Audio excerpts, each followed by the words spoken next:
Morning. So, sat in Costa today. Excuse the blurriness of my camera. I really don't know what's going on with it. Apparently, I do need to get something sorted, but there's nothing to do at the moment. So podcast tomorrow. It's going to be interesting when I talk about SAR or subject access requests and things like that, and intellectual property damage. Definitely talk about statements, talk about false allegations. We're going to talk about character defamation. We're going to talk about Eastleigh and where I've been to end up in Eastleigh. We're going to talk about the people in Eastleigh, friends who I actually consider pretty much family. These people have actually, they've fed me, they've helped me get food, they've helped me get clothing, they've helped me survive, they've helped me train, they've motivated me, apparently I've helped them. How, I don't know, I've just been myself, which anyone who knows me is exactly the way I am all the time. To be fair, there is a specific group of people in this town I care about very much and consider them almost family, if I can be so bold, but it's disgusting. So tomorrow we'll out everything. You know, it's interesting, isn't it, when you actually speak to law enforcement, I'm going to tell you should get your own evidence. I was aware that's what they were supposed to do, but apparently I'm wrong. We'll talk about certain things like, yes, I was contacted by MI6 to become part of their intern program and actually end up with a contract at the end of it. I was also on a review from towards the end of last year for an actual internship with MI6 as well. There you go, there's a new one. I wonder how many people in Eastleigh knew about it. Quite a few. But I wonder how many people in Andover, Hampshire knew about it when they shouldn't. Like everything else, like my PIN numbers for my bank accounts and various other things, like friends' names in Eastleigh and things like that they shouldn't know at all. It's so not common knowledge through Facebook. Interesting, isn't it? All this will come out. It's already been proven by the free shop that certain things around the phone do not make any sense because they've done nothing, which means outside interference is blatantly obvious. Not quite sure whether that screams hacking or not really, or just, ineptness by the constabulary, I guess. Well, there's no evidence, there's just all their screenshots, which are evidence in court and have been for, a decade plus, but hey, who am I to know the law better than the actual apparent enforcers of it in this country? Yeah, they do such a good job, don't they? If you're a kid wandering down the road with a joint, obviously you require, everything up to armed police to be grabbed hold of, but when you're actually committing domestic terrorism, cyber terrorism, in your own country against your own countrymen, apparently you're something to be brushed under the carpet because otherwise, they might get a bit of a bad look in the press. Oh wait, hold on a minute. Isn't that exactly why they've got a bad look in the press? Because they don't do their damn jobs. Well, we'll address it tomorrow anyway. It's going to be a lot of fun. I am still training. I do have a very, very close group of friends who've been helping me out with that, making sure I get various things done like washing and don't starve and all the rest of it. And I am in absolute agony most days anyway, which is kind of where it's been for the last couple of decades since my arthritis was actually addressed in the first place. But apparently it's not real because I don't take medication for it.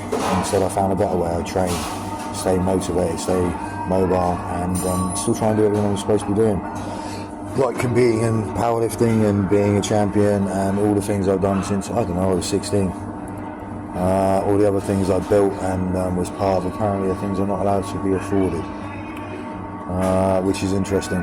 They were stolen from me for no reason, and what was used was nothing but malicious, vindictive BS, to be fair, let's be honest. So we'll address all of that. We'll have a friend go through a nice big stack of evidence and let him pick out randomly what he wants to talk about, and I'll address it 100%. We'll also address certain things like date of birth unknown, unlawful imprisonment, and the actual legalities of what it is.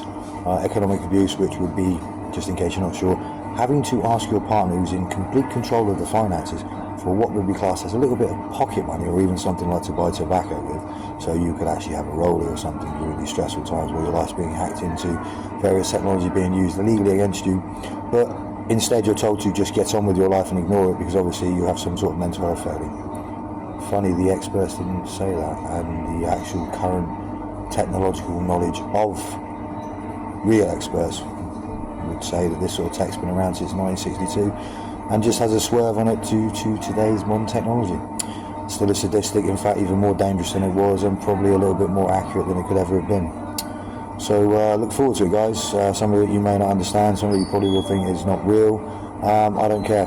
When you find out that it actually is, what do I want, a pat on the back? No, I don't. I've lost everything. What is it you think I can lose now?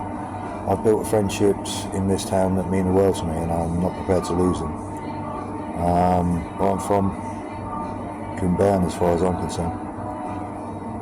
I've lost things I can never get back, moments I can never get replaced. When it comes out, people will be held accountable. People in authority not doing their job, despite having the actual paperwork to understand exactly why. That's an interesting point. We'll address that properly. All various other things and failings of various councils, especially Test Valley, for not doing their job in the slightest. Well, if you sign this, we'll do this. We'll explain that more. When you get someone to sign a bit of paper to say you'll do this, and then don't do a bloody thing, that is misrepresentation. You have falsely obtained a signature of a human being saying you're going to do X, Y, Z, and it turns out you haven't even done the ABCs before you signed it. Interesting. Anyway, yeah, listen, guys, podcast tomorrow. I will be training again today. There are some clips from yesterday filmed by a very good friend of mine, and I look forward to grabbing all those and put those on. You'll have to be a bit patient. They are going to be on there. They are showing that despite everything, I'm still being held back for various reasons and use of tech which will become so aware to you, which will make you probably angry, I would hope angry, and slightly emotional about the fact that this hasn't been dealt with properly or addressed, because it is something that can be dealt with and can be avoided and can be stopped from happening, and has already been prosecuted in the country. There you go, people, do your research. Nothing I've said is a lie, it's all the truth, and I will stand by it till the bitter end. Which, being the winter's come up, this will be what, my 4th Christmas away from, apparently I had a family once. It's a distant memory now, isn't it? But yeah, so we're coming up to, I don't know, almost a year outside. Oh well, what can I say? Anyway, thank you very much, Eastleigh, and I will make sure that the world hears me, give you gratitude for what you've done. You've kept me alive and treated me like a human being, something I wasn't afforded while sleeping in an underpass in my own hometown where I was born and raised and did nothing but actually put myself out for so-called friends, family and the community. And instead of that, I was shunned because other people, really a lot more sinister than people realise, actually feel they have a right to ruin people's lives. Well, you know what I say about karma? It's a bitch. See you tomorrow, guys.